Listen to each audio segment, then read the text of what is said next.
All right, here we go now. We're going to get it on here now. We talk about the change of mindset.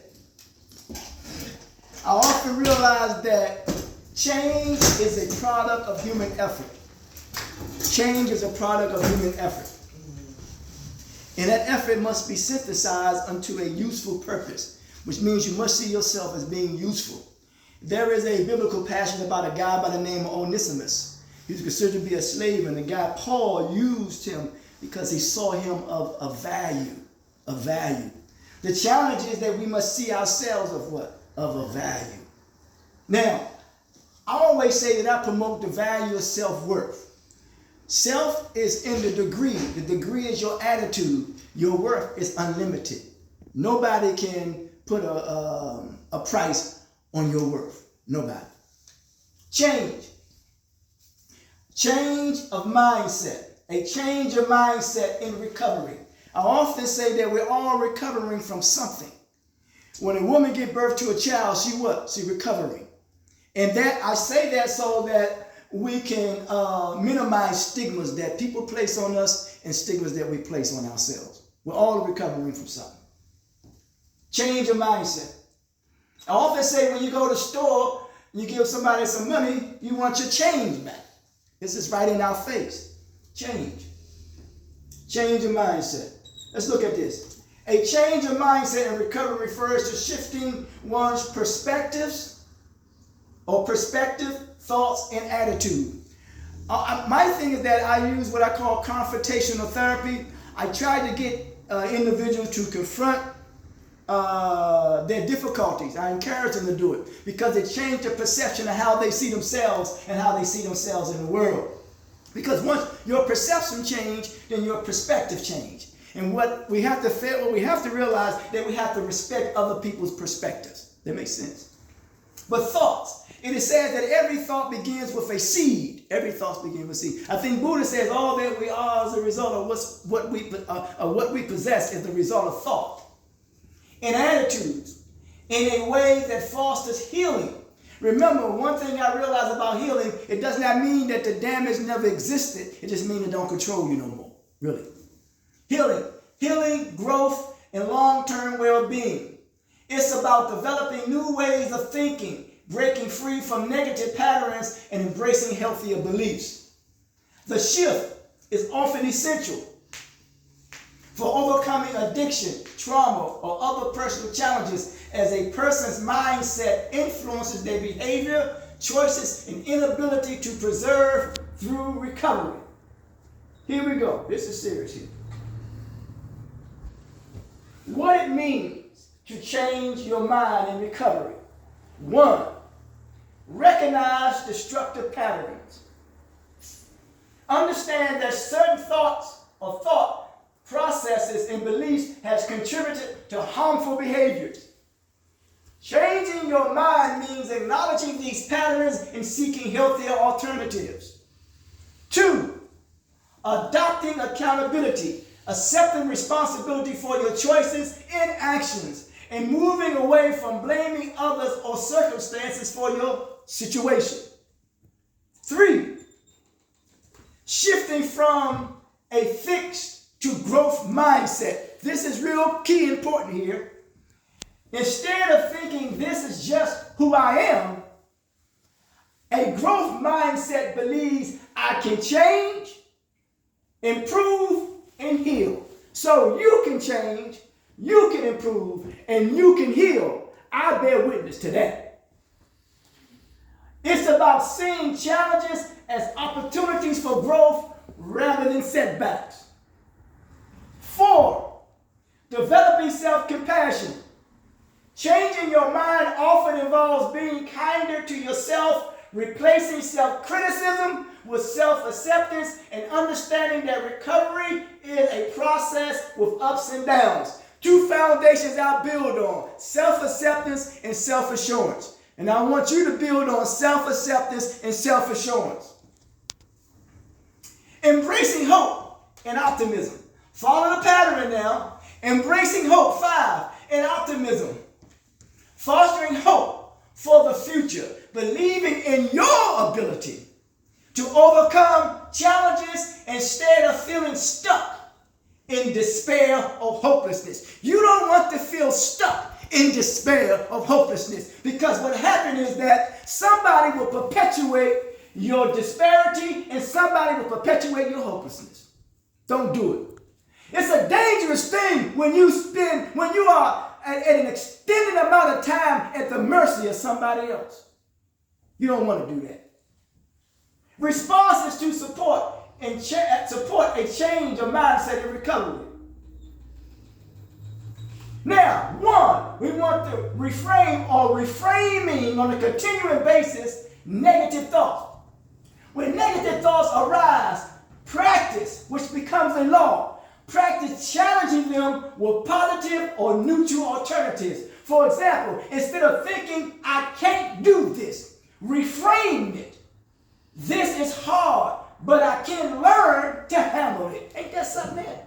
I got to repeat that. Reframing negative thoughts. When negative thoughts arise, practice as a law, challenging them with positive or neutral alternatives. For example, instead of thinking, I can't do this, reframe it to, this is hard, but I can learn to handle it. So you can handle it. Whatever it is that's going on in your life, you can handle it because you handled it before, and God damn it, you can handle it again. It got to me that time. Gratitude practice.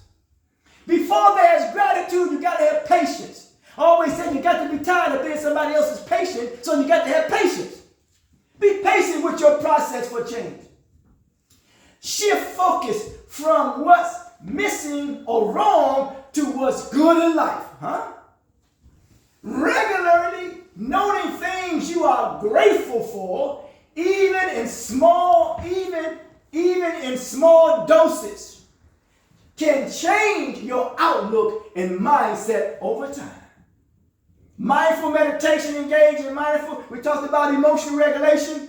Practices to stay present and aware of your thoughts without what judgment. Don't be so hard on who? Yourself. Meditation can help you create space between negative emotion and impulsive reactions, promoting what? Mental clarity. There's a Hebrew teaching called Banal. Means when you have understanding, or when you have balance, understanding speaks clearly. Number 4, seek support and guidance. Engage with support groups, therapists, or mentors who can help guide you through this mindset shift. Hearing from others who have successfully changed their mindsets can be encouraging. I changed my mindset. I tell you, I had to reframe and restructure my way of thinking.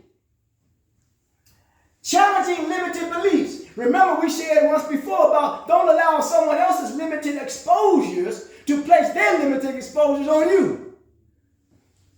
They're what you call dream stealers and dream killers. Everything ain't for everybody to know.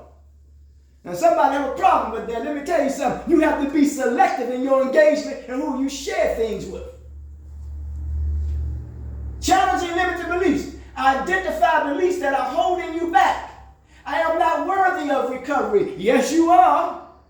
You are sufficient. You are adequate enough. Don't feel like you are inadequate. And when you feel that you are inadequate, you will alienate yourself and you will isolate yourself. You are sufficient. You got enough. If you got the use of your faculties, the use of your limbs, you are what? You got enough. Challenging limited beliefs. Identify the beliefs that are holding you back. I am not worthy enough. And actively challenge them. Replace them with empowering beliefs that align with your goals for recovery. I often say, I'm going to inform you, I'm going to enlighten you, I'm going to encourage you, I'm going to inspire you, and I'm going to empower you. Plans to implement a change in mindset and recovery. You got to have a plan. If you notice, anytime I put up something, I say, what are you doing? Then I say, what steps are you taking to make it happen? You got to take. There's an old guy, some good brother C.R. Gill says, it's not the man, but it's the plan, and it's not the rap, but it's the map. Daily affirmations. I often give sometimes you all affirmations to affirm something that is positive going on with you in your life. Create and repeat positive affirmations daily, such as I am capable of recovery. I am worthy of a better life. I can overcome obstacles. I'm going to repeat that. Create positive affirmations says daily, such as I am capable of recovery. I am worthy of a better life. And I can overcome obstacles. Cognitive behavior therapy. This is a form of therapy to help individuals identify and refrain from distorted thinking patterns, making it a great tool for challenging one's mindset. 3, setting small, achievable goals. Break your recovery into smaller, manageable steps and celebrate progress. This fosters a sense of accomplishment, building the belief that you can what? That you can succeed. Journaling, write things down regularly. Use this as a way to track your progress as your mindset evolves over time. Physical activity, you all talked about it. Regular exercise can help you improve mood and mental clarity. You want to improve your mood and your mental clarity, providing a natural boost, not an unnatural boost, but a natural boost to your mindset, creating positive momentum and not negative momentum. Ain't that something, man, in your recovery journey? 6, create a vision. There was a brother by the name, or a teacher by the name of Elijah Muhammad says, vision stems from the source of one's thinking. Create a vision. And that says people perish for lack of knowledge or vision, one of the two. Visualize what you want your life to look like post-recovery. And some people get stuck in that. They have not developed what their life wants to look like after what? Their recovery. We know the recovery is a journey though. Let this vision guide your actions and decisions. Envisioning success can help solidify the mindset necessary to achieve it. We want to solidify the mindset. I call it reclaiming social solidarity. Benefits now. We're on our way in the close. Benefits of changing your mindset in recovery. Empowerment. A mindset can empower individuals to take control of their recovery in life. Resilience. It builds the mental, emotional strength needed to cope with challenges and setbacks. 3, improve relationships. A healthier mindset. What it says, a healthier mindset can lead to better communication, understanding, and trust in relationships. I often say that adequate cooperation leads to proper communication, and that's how you effectively coordinate your power. I'll repeat that. A healthier mindset can lead to better communication, understanding, and trust in relationships. 4, long-term success. Sustainable recovery is more likely when a person's mindset aligns with their goals for a what? For a better life. And that's what we want. In summary, changing your mind in recovery means involving on a continuous basis, that you are involving your way of thinking. I would like to say not evolving, but what? Evolving.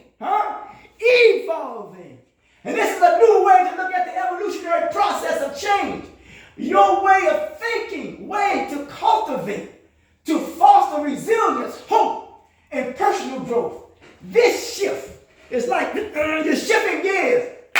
This shift is essential for achieving long-term success. Can be nurtured through deliberate practice. Be intentional about change. Just like sometimes we're intentional about going to do what we want to do. Be intentional about change. Deliberate practice and supportive strategies. Until next time, talk to you.